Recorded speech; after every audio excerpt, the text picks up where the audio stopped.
இப்போ ஒரு கேஸில் எனக்கு எப்படி அப்படின்னா, அந்த ஹஸ்பண்ட் வந்து டைவர்ஸ் ஃபைல் பண்ணுறாரு. ஒய்ஃப் வந்து என்ன பண்ணுறாங்க, அவங்களுக்கு ஒரு குழந்தை இருக்குது. அந்த குழந்தையோட கஸ்டடி அம்மா கிட்ட இருக்கு. கஸ்டடினா அம்மா தான் அந்த குழந்தைய வச்சிட்டு இருக்காங்க. குழந்தைக்கும் மெயின்டெனன்ஸ் வாங்கல, இவங்களுக்கும் மெயின்டெனன்ஸ் வாங்கல, டைவர்ஸ் மட்டும் வாங்கிடுறாங்க. அப்புறம் ஒரு 3 வருஷம் கழிச்சு இந்த அம்மா வந்து இன்னொருத்தவங்களை கல்யாணம் பண்ணிக்கிறாங்க. அதுக்கப்புறம் அவருக்கு ஃபாரின்ல வேலை கிடைக்குது. செகண்டா கல்யாணம் பண்ற அந்த ஹஸ்பண்டுக்கு ஃபாரின்ல வேலை கிடைக்குது. இவர் ஃபாரினுக்கு கூட்டிட்டு போகணும்னு வைஃபையும் அந்த குழந்தையும் கூட்டிட்டு போகணும்னு நினைக்கிறாரு. அப்பதான் அவங்க ரியல் இஷ்யூவை ஃபேஸ் பண்றாங்க. என்ன அப்படின்னா,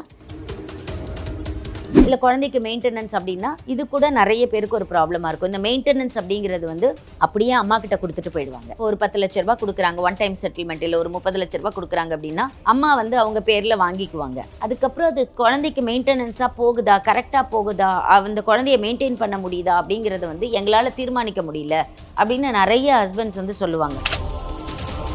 அப்போ என்ன பண்ணலாம் அப்படின்னா, நாளைக்கு ஒரு டாக்குமெண்டேஷனுக்கு அந்த குழந்தை போகிறான் அப்படின்னா அந்த டாக்குமெண்டேஷனில் இந்த அப்பாவோட பெயர் அடிபடும் அப்படின்னு சொல்கிறோம். ஒரு டிப்பிக்கல் கேஸ் நான் ஃபேஸ் பண்ணினேன். அதில் அவங்க ஸ்கூல் கூடலாம் சண்டை போட்டாங்க அந்த அம்மா. அவங்க ஃபஸ்ட்டு என்ன பண்ணுறாங்கன்னா, ஒரு ஹஸ்பண்டு, அவருக்கு ஒரு குழந்தை. அப்போ அந்த குழந்தையோட பர்த் சர்டிஃபிகேட்டில் அப்பாவுடைய பெயர், அந்த அம்மாவோட முதல் கணவருடைய பெயர் இருக்குது. இந்த குழந்தை அப்போ ஒரு 8வது படிக்கிறான். அவன் 10th எக்ஸாம், போர்டு எக்ஸாம் எழுத போகும்போது என்ன பண்ணுறாங்க, இவங்க இன்னொரு ஹஸ்பண்டை கல்யாணம் பண்ணிட்டாங்கல்ல, அப்போ இனிஷியல் என்ன பண்ணுறாங்க, மாற்றிடுறாங்க. அதுக்கப்புறம் அந்த செகண்ட் ஹஸ்பண்ட் கிட்ட இருந்து அவங்க டைவர்ஸ் வாங்கிடுறாங்க. பையன் +2 படிக்கும்போது இவங்க இன்னொரு ஹஸ்பண்டை கல்யாணம் பண்ணிக்கிறாங்க. அவங்க அப்போ என்ன பண்ணுறாங்க, இந்த மாதிரி 2 ஹஸ்பண்டை நம்ம பேர் மாற்றிருக்கோம், இது நாளைக்கு எதுக்கும் பிரச்சனையாக வரக்கூடாதுன்னு சொல்லிட்டு அவன் +2 படிக்க போகும்போது போர்டு எக்ஸாம்ஸ்க்கு என்ன பண்ணுறாங்கன்னா, இவங்க பெயரை, அதாவது அம்மாவோட பெயரை அவனுக்கு இனிஷியலாக கொண்டு வந்துடுறாங்க. ஆக்சுவலி அவங்க ஹையர் எஜுகேஷனுக்காக அவனுக்கு ஒரு காலேஜில் அட்மிஷன் போகும்போது இது ஒரு பிரச்சனையாக வந்து, உதயம் பருப்பு வகைகள் சீக்கிரம் வைக்கிறதால கேஸ் செலவும் மிச்சம், நேரமும் மிச்சம். Sathyabama institute of science and technology, Chennai and Sriperumbudur. Summer வந்தாச்சு, எங்க கிட்ட விட்டுருங்க, நாங்க பாத்துக்கிறோம். GT Holidays, South India's #1 travel brand. வணக்கம் மேம். வணக்கம் மேம், இப்போ ஃபேமிலி இஷ்யூஸ் கேஸ் வந்து நிறைய பேசிட்டு வரோம். இப்போ வந்து இந்த குழந்தைங்களை வச்சிருக்கிறவங்களுக்கு வந்து இந்த டிவோர்ஸ் வாங்கல வந்து நிறைய காம்ப்ளிகேட்டட் இருக்குது. ஸோ அதை பற்றி சொல்லுங்கள் மேம். ஆக்சுவலி இந்த குழந்தைங்க மட்டும்தான் வந்து பாதிக்கப்படுறாங்க மேக்ஸிமமாக இந்த டிவோர்ஸ் கேசஸ்லங்கிறத நாங்கள் பொதுவாக பார்க்குறோம். ஏன்னா ஹஸ்பண்ட் அண்ட் ஒய்ஃப் அவங்களோட உரிமைகள் என்னவோ, அவங்களோட ரைட்ஸை வந்து கோர்ட்டில் வந்து அவங்க கிளைம் பண்ணிப்பாங்க. பட் சில்ட்ரன் வந்து எப்படின்னா, அவங்களோட ரைட்ஸை அவங்க டைரெக்டாக வந்து கிளைம் பண்ண முடியாது. இப்போ ஒரு மெயின்டெனன்ஸ் அப்படின்னா கூட அம்மா தான், மைனர் சைல்டாக இருக்காங்க, ஒரு குழந்தை வந்து மைனராக இருக்காங்க அப்படின்னா அம்மா தான் அந்த மைனருக்காக கேஸ் நடத்த முடியும் கோர்ட்டில் வந்து. ஸோ அவங்க வந்து என்ன அவங்களோட ரைட்டுன்னு நினைக்கிறாங்களோ அதை தான் அவங்க கிளைம் பண்ணுறாங்க. நிறைய கேசஸில் நாங்கள் பார்க்குறது என்னென்னா, அந்த பெண்கள் வந்து எப்படி இருப்பாங்க அப்படின்னா, அவங்க வந்து அவங்க ஓரியன்டாகவே அந்த குழந்தைங்கள பார்த்து, இல்லை அவங்க ஓரியன்டாகவே அந்த பிரச்சனைகளுக்கு சொல்யூஷன் பார்ப்பாங்க. அதே மாதிரி ஆண்கள் கூட அப்படி தான். அவங்களோட வாழ்க்கை, அவங்களுக்கு ஃப்யூச்சர் எப்படி இருக்க போகுது, அவங்களோட வாழ்க்கையில் அடுத்ததாக என்ன ஸ்டெப் எடுத்து வைக்க போகிறாங்க, இதை பொறுத்து மட்டும்தான் அவங்க அந்த டிவோர்ஸை வந்து பார்ப்பாங்க. ஆனால் அந்த குழந்தைங்க இருக்காங்களா, அவங்களுக்கு சில உரிமைகள் இருக்குல்ல, அந்த உரிமைகளை நம்ம கரெக்டாக தக்க வச்சு கொடுத்துட்றோமா இல்லையா அப்படிங்கிறத நிறைய பேர் பார்க்குறது கிடையாது. இப்போ ஒரு கேஸில் எனக்கு எப்படி அப்படின்னா, அந்த பொண்ணு வந்து ஹஸ்பண்ட் வந்து டைவர்ஸ் ஃபைல் பண்ணுறாரு. ஒய்ஃப் வந்து என்ன பண்ணுறாங்க, அவங்களுக்கு ஒரு குழந்தை இருக்குது. அந்த குழந்தையோட கஸ்டடி அம்மா கிட்ட இருக்குது. கஸ்டடினா அம்மா தான் அந்த குழந்தைய வச்சிட்ருக்காங்க. அப்பா வந்து டைவர்ஸ் ஃபைல் பண்ணுறாரு. டைவர்ஸ் ஃபைல் பண்ணி இந்த பொண்ணு போய் வந்து குழந்தை என்கிட்ட இருக்குங்கிறாங்க. அப்பா வந்து அப்ஜெக்ட் பண்ணலை, குழந்தை அம்மா கூட இருக்கிறதுல எனக்கு எந்த சம்மந்தம், எனக்கு பிரச்சனை இல்லைன்ட்டாங்க. இந்த பொண்ணு இப்போ வேலை பார்த்துட்ருக்காங்க ஒய்ஃபு. அதனால் இவங்களும் எந்த மெயின்டெனன்ஸும் அப்பா கிட்ட இருந்து கேட்கல. இந்த குழந்தைக்கு மெயின்டெனன்ஸும் அவங்க வந்து வாங்கலை. எதனால் அப்படின்னா, நான் உன்னை நம்பி கிடையாது. அவங்க அதுக்கு முன்னாடி என்ன அலிகேஷன் அவர் பேரை வைக்கிறாங்க அப்படின்னா, அவரே சரியாக வேலை பார்க்கல, அவர் ஒழுங்காக வேலை பார்த்து எனக்கு காசு கொடுத்துருந்தாருன்னா இந்தளவுக்கு எங்களுக்குள்ளார பிரச்சனையே வந்திருக்காது அப்படிங்கிற மாதிரி ஒரு அலிகேஷன் தான். அப்போ அவரே சரியாக வேலை பார்க்கலங்கிற அலிகேஷன் இருக்கும்போது அவர்கிட்ட மெயின்டெனன்ஸ் இவங்க கேட்க தவறிடுறாங்க. குழந்தைக்கும் மெயின்டெனன்ஸ் வாங்கலை, இவங்களுக்கும் மெயின்டெனன்ஸ் வாங்கலை, டைவர்ஸ் மட்டும் வாங்கிடுறாங்க. வாங்கிட்டு அவங்க போயிட்டாங்க. அப்புறம் ஒரு 3 வருஷம் கழித்து இந்த அம்மா வந்து இன்னொருத்தவங்களை கல்யாணம் பண்ணிக்கிறாங்க. கல்யாணம் பண்ணி இந்த குழந்தையும் அவங்க கூட இருக்குது. அதுக்கப்புறம் அவருக்கு ஃபாரினில் வேலை கிடைக்குது. செகண்டாக கல்யாணம் பண்ணுற அந்த ஹஸ்பண்டுக்கு ஃபாரினில் வேலை கிடைக்குது. இவர் ஃபாரினுக்கு கூட்டிகிட்டு போகணும்னு வைஃபையும் அந்த குழந்தையும் கூட்டிகிட்டு போகணுன்னு நினைக்கிறாரு. அப்போ தான் அவங்க ரியல் இஷ்யூவை ஃபேஸ் பண்ணுறாங்க. என்ன அப்படின்னா, இந்த பெண்ணோட இந்த குழந்தையோட பர்த் சர்டிஃபிகேட்டில் அப்பாவோட பேர் இருக்குது. இந்த குழந்தையோட எல்லா டாக்குமெண்ட்ஸ்லையும் அந்த பொண்ணோட பயாலஜிக்கல் ஃபாதரோட பேர் தான் இருக்குது. அப்போ அடுத்ததாக டாக்குமெண்டேஷன் பண்ணும்போது, இவர் ஃபாரின் கூட்டு போக டாக்குமெண்டேஷன் பண்ணும்போது எய்தர் இந்த செகண்ட் ஹஸ்பண்டை இந்த குழந்தைக்கு அப்பாவாக காட்டணும், இவங்க இந்த குழந்தைக்கு அப்பாவா காட்டணும்னா அவங்க கிட்ட இருக்கிற ஒரே டாக்குமெண்ட் இவங்களுக்கு நடந்த செகண்ட் மேரேஜ் மட்டும்தான். ஆனா ஒரு மனைவி ஒரு அம்மாவுக்கு நடந்த 2வது திருமணம் மட்டும் ஒரு குழந்தையோட தந்தையை தீர்மானம் பண்ணிடாது. இந்த குழந்தைக்கு பயாலஜிக்கல் ஃபாதர் ஒருத்தர் இருக்காரு. அடுத்ததா இன்னொருத்தர் வரணும் அப்படின்னா அவர் ஒரு லீகல் கார்டியனா அந்த பொண்ணுக்கு வர முடியும். எப்படியும் ஒரு ஃபாதரா வர முடியாது, பட் லீகல் கார்டியனா அவர் வர முடியும். அப்படி ஒரு லீகல் கார்டியனா அவர் வந்தா மட்டும்தான் அவர் இந்த குழந்தைய அவர் நினைக்கிற வெளிநாட்டுகளுக்கோ இல்லை வெளி இடங்களுக்கோ கூட்டிட்டு போக முடியும். அப்போ அந்த லீகல் கார்டியன்ஷிப் அப்படிங்கிற ஒரு விஷயம் இருக்குல்ல, இதை நிறைய பெண்கள் தவறிடுவாங்க அவங்களோட ஆர்டர் வாங்கும்போது. இப்போ டைவர்ஸ் வாங்கும்போது, ஈவன் மியூச்சுவல் கன்சென்ட் வாங்கும்போது கூட இந்த விஷயங்களில் நிறைய பேர் வந்து தவறிடுவாங்க. என்னன்னா, நான் தான் இருக்கேன்ல, நான் அம்மா இருக்கேன் இல்லையா, நான் பார்த்துக்கிறேன் என் குழந்தைய, நான் போகிற இடத்துக்கு தானே என் குழந்தை வரப்போறா, நான் என் கூட தானே கூட்டிகிட்டு போக போகிறேன், இதை மட்டும்தான் அவங்க அப்போ பார்ப்பாங்க. ஆனால் நாளைக்கு இவங்க இன்னொருத்தரை நம்பி ஒரு இடத்துக்கு ட்ராவல் பண்ணுறாங்கன்னு வச்சுக்கோங்களேன், அந்த இடத்துக்கு இவங்க ஒரு மனைவிங்கிற ஸ்தானத்துக்கு வந்துடுவாங்க, இவங்க ட்ராவல் பண்ணலாம். ஆனால் அந்த குழந்தை மகள்ங்கிற ஸ்தானத்துக்கு வர முடியாது சட்டப்படி. அப்படி சட்டப்படி வரணும் அப்படின்னா அவங்க ஒரு லீகல் கார்டியன்ஷிப் ஆர்டர் வாங்கணும். இப்போ அந்த அம்மாவே அதுக்கப்புறம் ஒரு 2 வருஷம் கழித்து ஃபாரின் போகும்போது தான் அவங்களுக்கு இந்த ப்ராப்ளம் வருது. டாக்குமெண்டேஷன் வைக்கும்போது எந்த டாக்குமெண்ட்லையும் அந்த குழந்தைக்கு இவர் வந்து ஒரு லீகல் கார்டியனோ, இந்த குழந்தைக்கு இவர் ரிலேட்டட் அப்படின்னோ எந்த லீகல் டாக்குமெண்ட்டும் கிடையாது. அப்போ ப்ராசஸ் பண்ண மாட்டாங்க வீசாவை. அப்போ தான் அவங்க வராங்க, இல்லை இவருக்கு லீகல் கார்டியன்னு நாங்கள் அனௌன்ஸ் பண்ணணும்னு.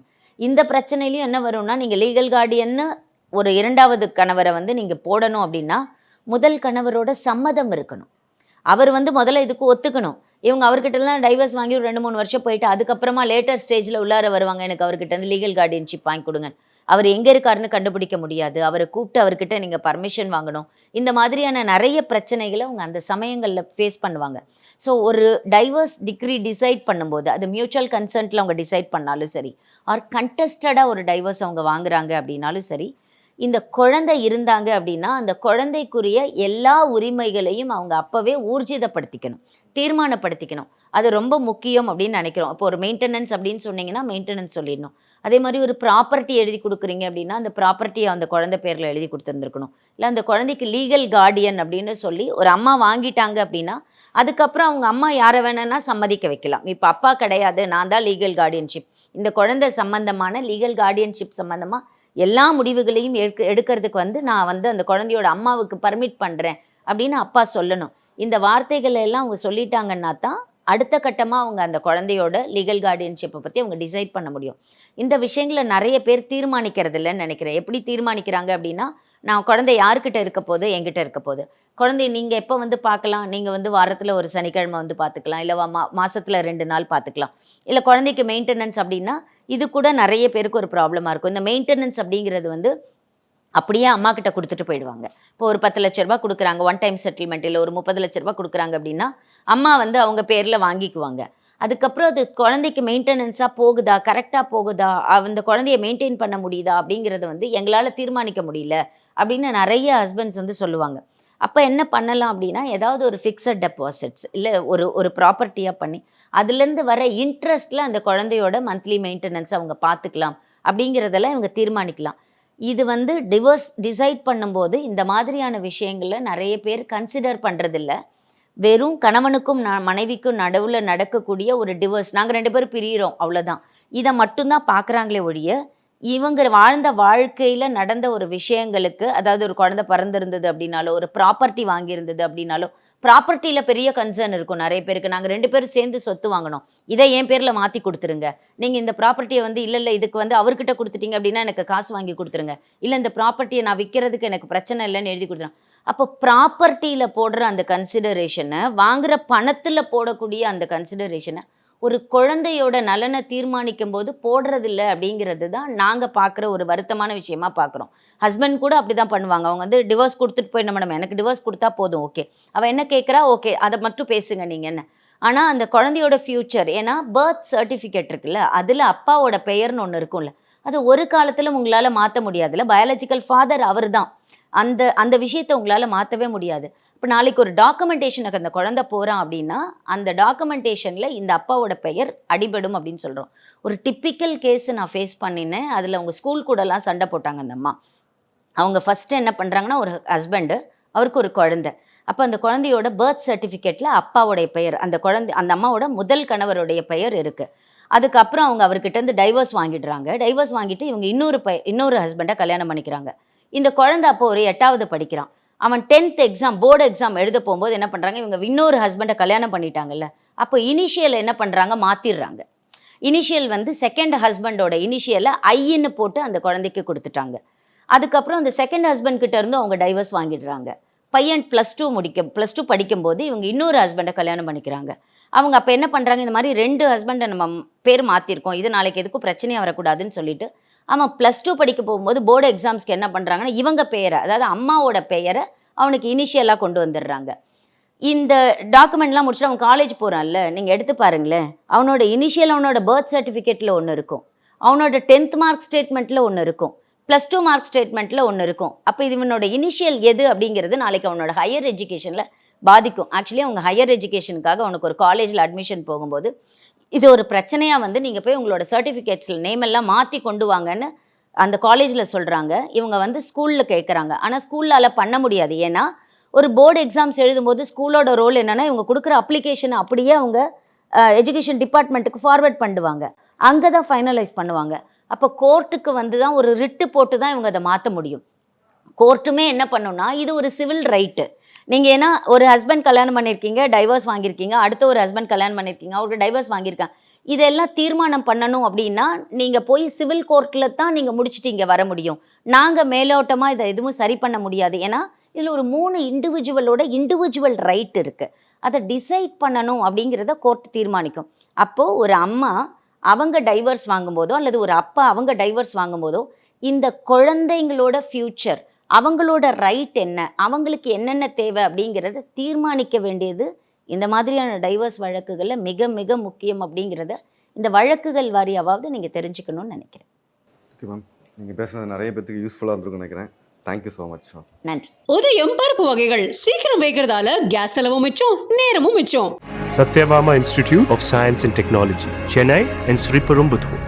சம்மர் வந்தாச்சு, எங்க கிட்ட விட்டுருங்க, நாங்க பாத்துக்கிறோம். GT Holidays, South India's #1 travel brand.